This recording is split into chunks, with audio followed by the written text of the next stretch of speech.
All right, so good morning, everyone. We're going to go ahead and get started with the people that we have logged into our presentation.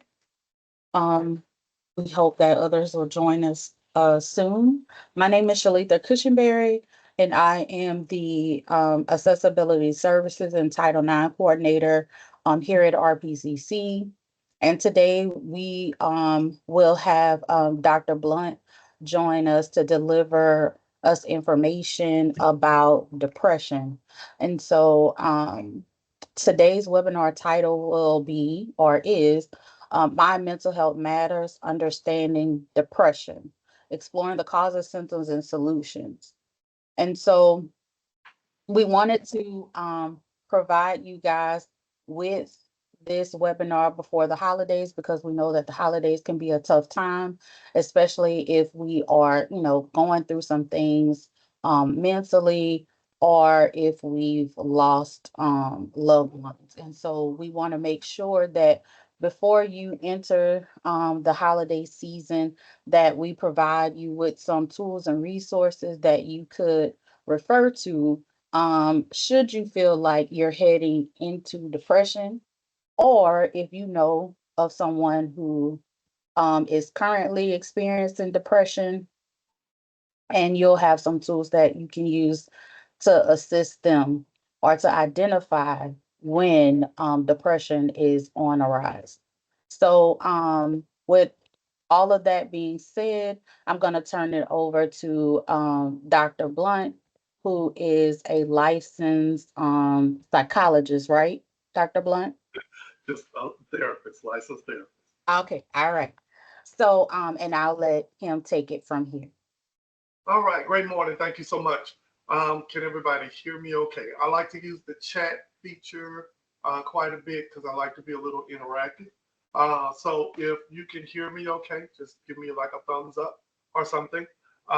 Whether or not that's in the chat or using your emojis, I just want to make sure that everybody is hearing me and we are coming through okay before we get started. Anyone? All right, I got a thumbs up. Thank you so much.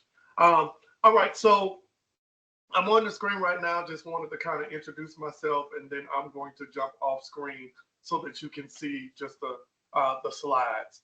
Um, I am a therapist, a life coach. I do a lot of different things. I kind of specialize on the therapy side in intervention, prevention. Um, um, I do a lot of trainings and different things for different companies. So got an extensive background, specifically in behavioral health. I have over 25 years of management experience and teaching. I'm an entrepreneur. I own my own business, the Stitches Group, and I'll have more information about that when we get toward the end. I am also an author. Uh, so without any further ado, I'm going to come off screen and then we'll get started. So today we're going to be talking about understanding depression. Okay, and these are kind of the takeaways, what you can expect today.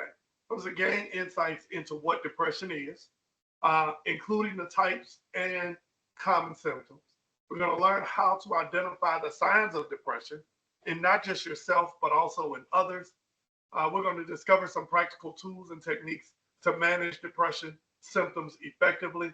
And we're going to find out about some local and some online resources if you need support and some of those treatment options. So to kind of get started today, I like to do a little icebreaker.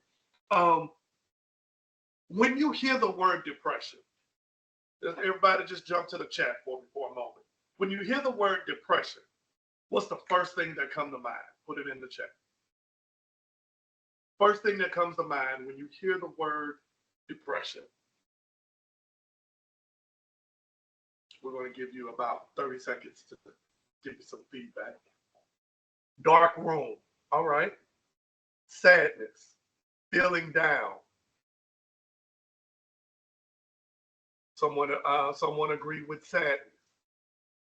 Yes, all of these things are true. These are things that come to mind when we hear the word depression. I'll give someone else one more moment. If there's anyone else before we move forward. Feeling down, feeling sad, feeling like you're in a dark room. Okay? These are all common things that we hear when we hear depression. Now, in order to really understand depression, we have to first kind of talk about mental health because this is a part of mental health. So, what is mental health? Mental health is a state of emotional, psychological, and social well being that affects how we think, feel, and act. Everybody, if you have not seen one of the movies where these characters are betrayed from, I would highly encourage you um, to go and watch it. I always like it because this was probably the first movie that helps people to really understand kind of what goes on in our heads. Because this what goes on in our head has a large effect on everything else that we do. And I'll talk more about that in a moment. So, understanding mental health, the importance of it is that it, like I said, it impacts your well-being. It affects your overall quality of life, and it affects your productivity. Um, Today, we're going to talk specifically about depression. By definition, depression is a mental health condition, not just a temporary mood swing. Now, in the chat area, as I discuss the other final points and elaborate a little bit more on depression, I just want raise of hands or let's do put a one in the chat section. Do you know anyone presently suffering from depression? If you do, just put a one. Or if it's more than one, put that number in the chat section for me. But like I said, depression is a condition, but it's not a mood swing. It's feelings of severe dependency or dejection. It's when you feel like, hey, it's when you hear the word depressed. Okay, that is the root of depression. Imagine you are depressed. You are pressing back from things. That's what depression is. I am pushing back from things. Like I got to step away. I'm pulling back. I'm withholding. So depression is when you feel like I have to pull back from being involved in something, then being connected with something. And we'll talk about causes of these and some of the other things. Depression can make even simple tasks feel overwhelming. It could make the things that we many times take for granted. It really can affect how we do our everyday things. Now, I noticed there were several people that put a one, and we even had some folks that put twos in the chat section. And we're going to talk about some of these statistics because I just want you to know you're not alone. You're not alone in knowing people that are affected by depression. It affects, like I said, our everyday life. By it can impact our school performance, our relationships, both with our romantic and platonic relationships. It can affect our relationship with our family, with our friends. It can affect even our self-esteem, our drive, our motivation. It can affect all of those things, and it can impact your overall well-being, your quality of life, how you function, getting up, going to work every day, your desire to move and to bounce back from different things that you experience in your life. It can affect all of those things. Depression is something that can affect your everything. Now, just some statistics about adults and dealing with because depression is a mental illness. A recent study shows that only 14% of Americans say that they are happy. Only 14%. I mean, folks, that's like 86% that are really not happy for some reason. That's a lot. Okay, according to a 2023 national survey, 29% of adults have been diagnosed with depression at some point in their lives, and 18% of them are currently experiencing it. That comes down to about 1 in every 6 adults will experience a form of major depression at some point in their lives. 16 million are diagnosed every year with a major depression disorder. So your well-being, your thought process, just listen, a lot of people deal with this. This is important. People who have experienced abuse, severe losses, or other stressful events are more likely to develop depression, trauma, and we'll talk about that a little bit more in a moment as we talk about the causes of depression. Here's some other things. Depression often is concurrent with other illnesses or mental conditions. 25% of those that have cancer have been diagnosed with cancer experience uh, depression. 10 to 27% post-stroke patients experience it. 1 in 3 heart attack survivors experience it. And adults with coronary artery disease are 59% more likely to have a future adverse coronary event, such as heart attack or cardiac death. These things affect the way that we think, the way that, and I'm going to talk about this 3 different, I break them down into 3 different parts that affects us. That is biologically, socially, and psychologically. HIV, depression is the second most common mental health condition among patients living with HIV. So if we look around at some of the people that we deal with, it's not just those that have been diagnosed with a major mental medical situation, but you also see over 20% of Americans with anxiety or mood disorders, such as depression, have an alcohol or substance abuse. This is what I like to call the self-medicating. They're self-coping. They're coping with what they're dealing with, and they're using substances to do that. Those that are diabetes, 1 in 3 of persons with diabetes experience depression. And just know mental health is the second leading workplace concern, following only to family issues. So it affects us a lot in our everyday. And when we look around at some of our peers, it affects them as well. Let me pause real quickly. I know that you may have some questions. You can throw them in the chat, but we will have a Q&A at the end as well. All right, so depression is one of the most common mental orders in the United States. So because it's so common, today I really want to kind of help you with some of the signs of these things and really kind of show you the difference between, hold on, screen it. There we go. And help you get some clarity on what is and what isn't depression. So here are some signs and symptoms of depression. Persistent sadness or emptiness. Persistent. We can be sad for an hour, doesn't mean that it's depression. You can be sad for a day, it doesn't mean that it's necessarily depression. You could just be sad. But it is a persistent, it continuously happens, and it's a combination of these things. So loss of interest in favorite activities, things that you used to want to do, you no longer want to do. And not just in yourself, but also you notice this in others. Maybe they had a desire at one time and something happened where it shifted for them. Changes in sleep or appetite, when they're just saying, I'm not hungry or I'm not sleeping well. It's when a combination of these things, loss of interest of your favorite activities, difficulty concentrating, feelings of worthlessness.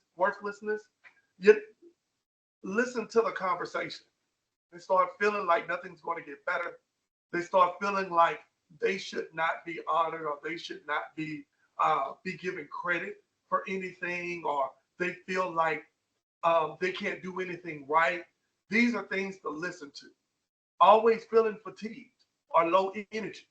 Just like they don't have the energy to do anything. They don't want to move around.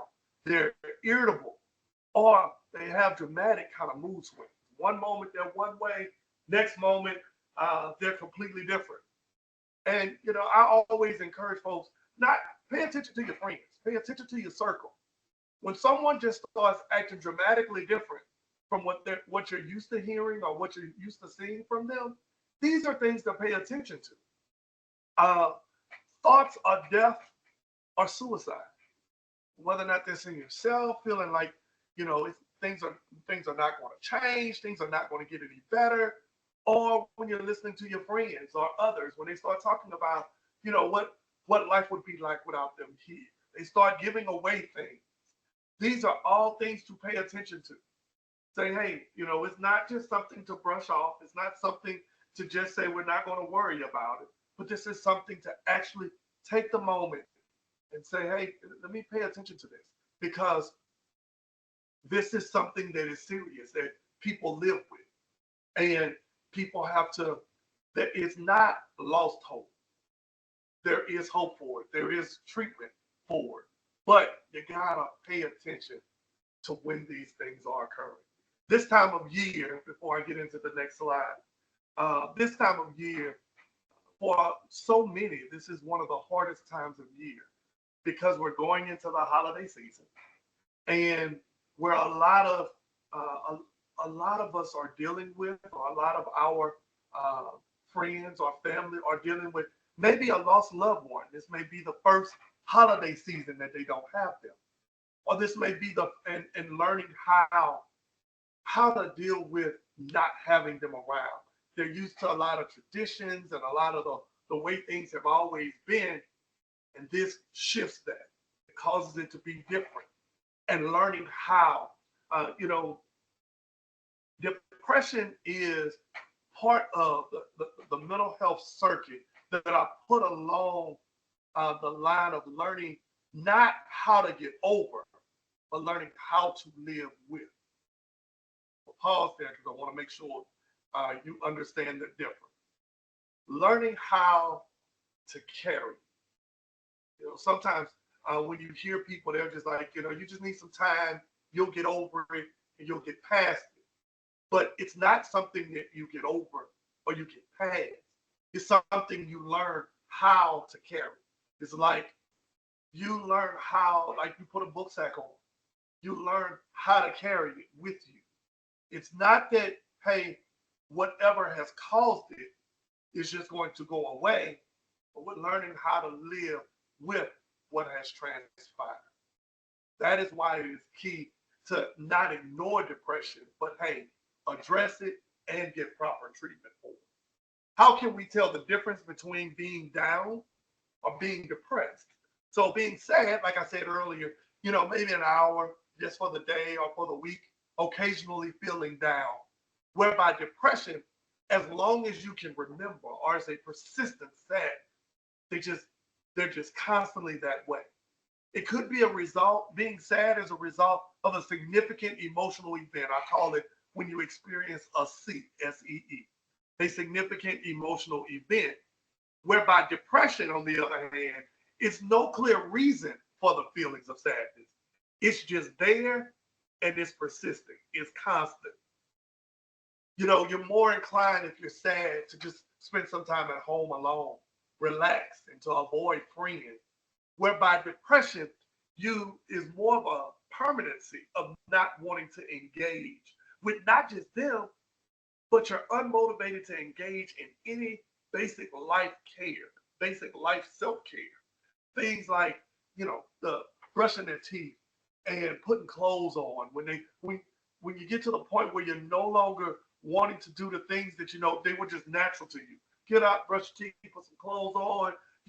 It'd be one thing to just skip the gym here and there. When you get to the point where they're eating a lot, they're no longer, or they're not eating, they're eating in excess, or they're not eating, or they're not doing the normal everyday, brushing their hair, and they stop coming to class, they stop engaging, stop returning phone calls, stop returning messages, the basic things that you're used to seeing. those are signs that, okay, hey, it's something a little bit more than sadness going on here. They're more inclined, if you're sad, like I said, you're more inclined to stay at home and relax and avoid friends, whereby uh, when you're sad, things you love become more meaningful. When you're sad, uh, you're paying attention to those things.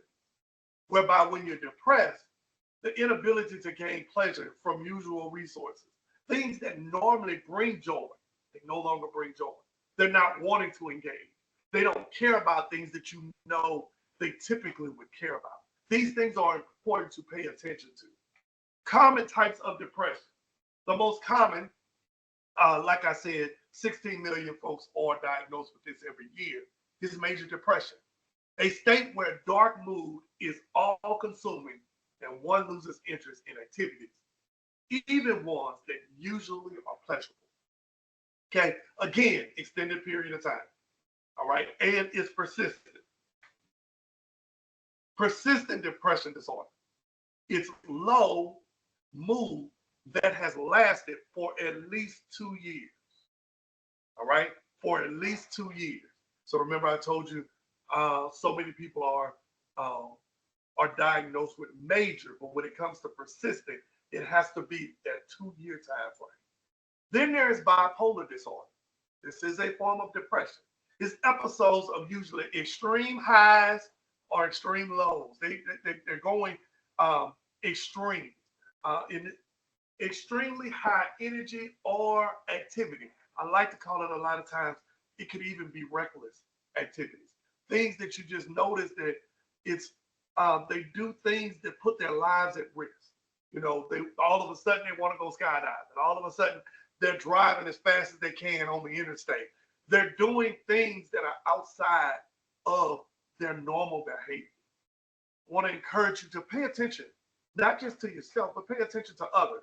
And if others are telling you, hey, I'm concerned, there's some things going on, be open to listen to people that are in your circle or that are close to you as they try to share some insights. Because the one person we can never see is ourselves. We will always be blind to us. So we have to trust the people around us to be able to help us see what we can't see. But we also have to trust what they're seeing. So seasonal affective disorder, also called as SAD, it's depression emerging as days get shorter in the fall or in the winter. A lot of times, like I said, this time of year is extraordinarily depressing for a lot of people because family just doesn't look like the family maybe they grew up with. Family just doesn't look like maybe the one that it did last year or the last few years. They may have lost a loved one, and this time of year, every year, around that time frame, all of those thoughts come at one time, and they're battling those things. I remember years ago, I had someone that they had lost a really close friend around the Christmas time. And every year around Christmas, their whole mood shifted. They were real irritable. And I never could quite figure it out. And then as time went on, I eventually, once I got into studying psychology and understanding the way the mind works, I started paying attention to my own environment. And I was able to ask that person, hey, so talk to me about this time of year and what it means to you and everything else. And as they began to share, they shared about that friend that passed away during that time frame. And we were able to get them some help to help them better understand because they couldn't see that this time of year was affecting them that way. And again, there is treatment options that are out there that are available. The real reason why it's so hard for people, I gotta talk this because I'm an advocate for mental health and the importance of it, is because there is a huge stigma around mental health. The definition of stigma is a negative perception or prejudice society holds against individuals with mental health. it hinders them from getting help because they feel like it causes shame, social isolation, or decreased quality of life. Well, I'm here to really encourage you that, hey, if you've been battling with something and you've been dealing with this, get the help because we only, I live by the philosophy that we only have one life. And if this is the only one that I have to live, then if I want to live it the best way that I can and as full as I can. And in order to live it as full as you can, you need to take advantage of everything that is available to you. And if there is something that can help you make me think better, then I can behave better and then I can act better. And I always like to say this: there's always two conversations that goes on. There's the conversation that we're having with ourselves, and then there's the conversation we're having with others. Now, I often, if we were here face to face, I would ask you, hey, does anybody talk to themselves? And I don't want to put anybody on the spot, but we have some people that do. They will say, yeah, I talk to myself. And then there'll be people that are like, man, I would never admit that because that means something's wrong with me. No, no, no. That's not what that means. Because the reality is we all talk to ourselves. We all do. We all have a voice that sounds like ours, goes on in our mind. Even while I'm talking, you probably got a voice in your head. You're not talking out loud, but you hear a whole voice that sounds like yours, and it's a conversation. That is the conversation that most of us ignore, but it is the conversation that has the biggest and the greatest impact on our lives. It is the conversation of what we tell ourselves. It's not the conversation. It's like if someone tells me that I'm ugly. All right, somebody tells me that I'm ugly, but until I tell myself that I'm ugly, I don't feel like I'm ugly. It's the conversation that you have with you. That is the conversation to pay attention to. What are you telling yourself? Are you telling yourself things like, I don't want to talk to nobody because they just gonna judge me, or they're gonna look down on me, or ain't nothing wrong with me. People that that's for people that really got problems, and I don't have problems. If those are the type of things that you hear in your head, that's the conversation that's stopping you from moving forward. That's the conversation that's hindering you from progressing. Because that's, and the stigma comes from that. It's harmful because it reduces the likelihood of seeking help due to the fear of judgment. And it worsens the mental health conditions due to the lack of necessary treatment. You don't get the treatment, so things get worse. It's like going to a job, knowing that something's going on and not saying anything. And you talking about every day, I don't like what's going on there. And I don't say anything to anybody, but in your head, you rehearse this whole thing in your head. And then all of a sudden, you no longer have a motivation to go to work. You no longer have a motivation to push yourself or to drive. It's because of that conversation. So if you don't get anything else out of today's this time together, I want you to get that number one, stigma is a thing, and that we have to learn how to pay attention to the conversation we have in our head. How do we break the stigma? We break the stigma by understanding number one, depression is not a sign of weakness. It's not. It's not a sign of weakness. It's actually your body's way of saying, hey, something's wrong. Okay? Now, talking openly about mental health reduces stigma.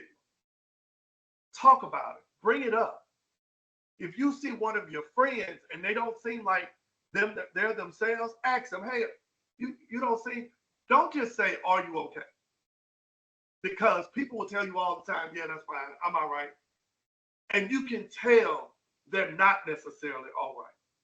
But ask, hey, you don't seem like yourself and lately. And then talk about point out the things that they don't seem like themselves. And then just really just engage with them and listen. You'll be surprised at how many people really just want someone to listen to them. They want to be heard. Encourage support. and understanding helps everyone.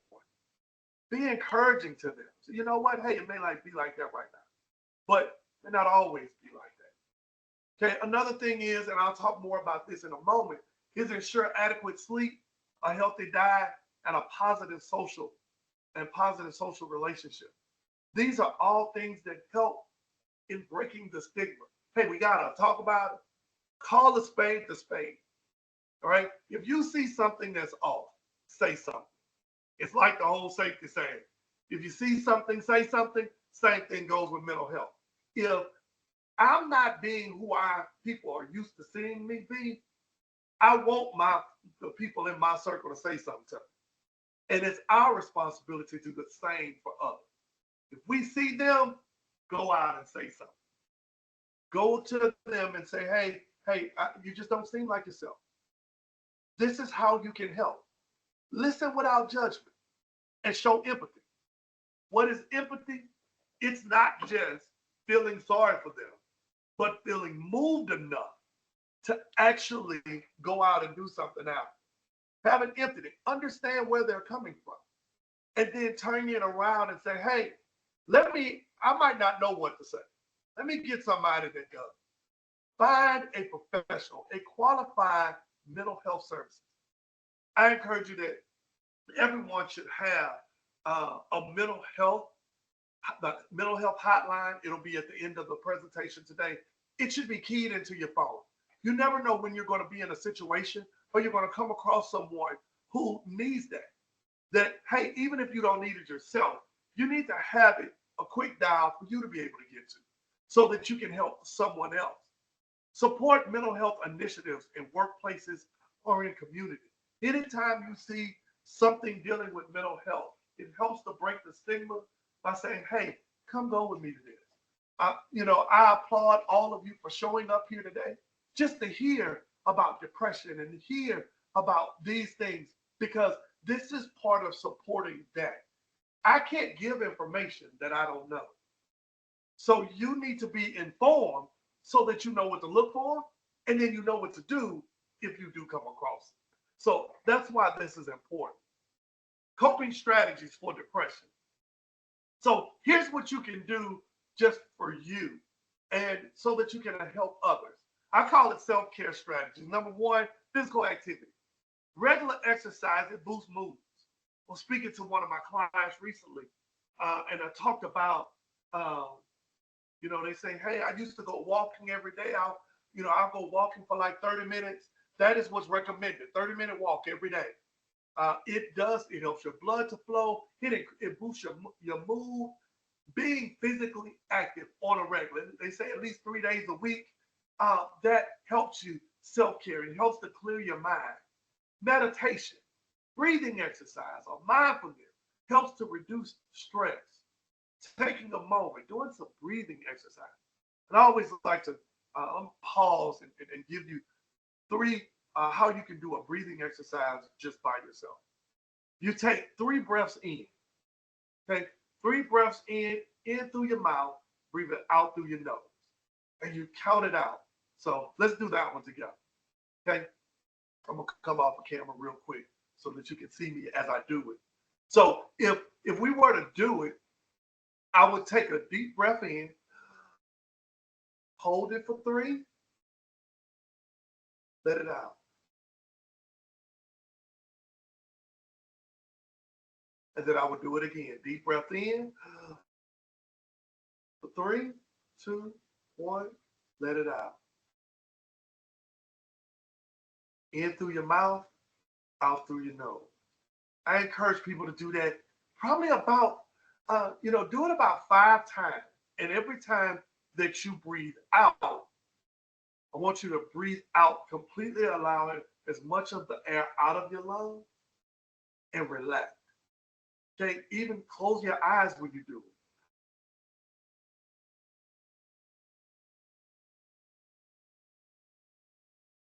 it. It helps to smooth and clear your mind as you're doing things. Other self strategies: limit alcohol consumption. Okay, just be mindful of that. It's not saying, hey, cut it out altogether, but just be mindful, because A lot of times people use substances as coping mechanisms. What are coping mechanisms? They are temporary alternatives or temporary reliefs. The problem is sometimes we'll turn something temporary into something permanent because that means we're overusing. So being mindful, limit that. Talk to someone. Share your feelings with a trusted friend. Everyone should have at least one person that they can go to, that they really can talk to and express their feelings. That's not going to be judgmental, but it's actually going to listen to them. And if you don't have anyone, then that's when you seek a professional therapist. Start there and will help that therapist will help you to locate someone. Practice mindfulness, hobbies, and relaxation techniques. Doing different things to help you. What relaxes you? I'm a walker. I used to be a runner. Those are things that help me to relax. I love to go to the gym. Those are things that help. Reading helps you to relax. Okay. Then there's building routines, making sure you get adequate sleep, a healthy diet. I call it a lifestyle change, not just a diet, a lifestyle change, and having positive relationships, social relationships. Everyone, no one is alone. There are friends out here for everyone. We have to make a point to find people that will be positive relationship builders for our lives. And then choosing to stay connected. Avoid isolation.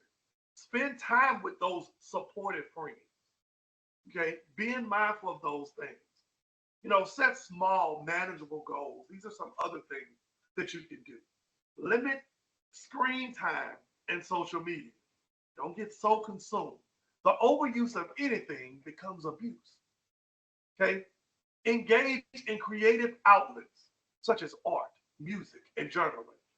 Let me jump back to my last statement one more time. When I talk about the overuse of anything becomes abuse, it's called abnormal use when it is used outside of the context of what it was designed. Social media is an awesome tool, but it is a tool. Television, awesome tool, but it is a tool. Playing video, awesome tool, but it is a tool. If you overuse it, then that means you're taking away from other things. Okay? Even our thoughts. Okay, the overthinking, the overuse of our thoughts. All right, did I get down? Am I going down a rabbit hole? Hold on, let me pull back. I might need to, let me shift to something else. Am I thinking about this all day, every day? I might need to shift and think about something else, and I'll come back to it. It helps to clear your mind. It helps you to get a fresh view. It's like if you're working on this research paper, and it seems like all of a sudden stuff start blurring together, and it's just like, all right, let me take a break. You take a break from it, you go do something else, and you come back. Oh, now I'm able to flow again. It's the same thing with your thoughts. Sometimes taking a moment and stepping away from that and being able to come back will help bring that clarity to you. All right? What do you need to know about depression? We kind of talked about this already, but I wanted to give you a snapshot slide. So if you want to take a picture of a slide, this will help you. Depression is serious. It can affect anyone. It does not discriminate. Age, sex, gender, none of that. It does not discriminate. Okay? Depression doesn't just go away. All right? It just doesn't go away. That's why it's different from a sadness that comes and goes. Depression is something that is consistent that's there, but it can be treated. Talk to a provider. Learn how to find help. Here's one website. If you know of someone who is struggling and having thoughts of suicide or other crisis situations, there is 988. It is something that's new that's out there. I see that we put it in the chat. It's the suicide and crisis lifeline. You can call or you can text 988, and you can speak to a professional. So as we close out today, I wanted to leave you a couple other treatment options. SAMHSA, which is Substance Abuse and Mental Health Services Administration. There's the helpline that's there. Findtreatment.gov. We've already talked about the 988 suicide and crisis lifeline. There is the disaster distress helpline, and they're locally in Gonzales because I know majority of the students today are at the River Parish Community College in Gonzales. I listed their number there as well, also known as Ascension Mental Health Clinic. Um, but these are all awesome resources to number one, like have for yourself or have readily available if there is someone else that you need to refer information to. So, in conclusion, mental health is a crucial part of our overall well being. It's crucial. We have a responsibility. Okay, you have a right to have the life that you've always dreamed of, to wake up every day and feel like you can take on the world. You have a right to that, but you also have the responsibility to seek the help that you need in order to get there. And if I go and I talk to this person and I don't feel like I'm getting there, you keep going until you get it. Well, it's like, hey, if I needed money, if I went to this place and they didn't have it, I went to this place, they didn't have it, I'm going to keep going until I get it. You treat you the same way because you deserve it and you have a right to. You keep seeking it until you get it. Asking for help is not a sign of weakness, it's a sign of strength. Talking to someone is a sign of strength because it says, I'm recognizing I may not know something, but there's somebody else that does. So let me seek out and get the person because then I won't be without the knowledge anymore. And that's what this is all about. Okay.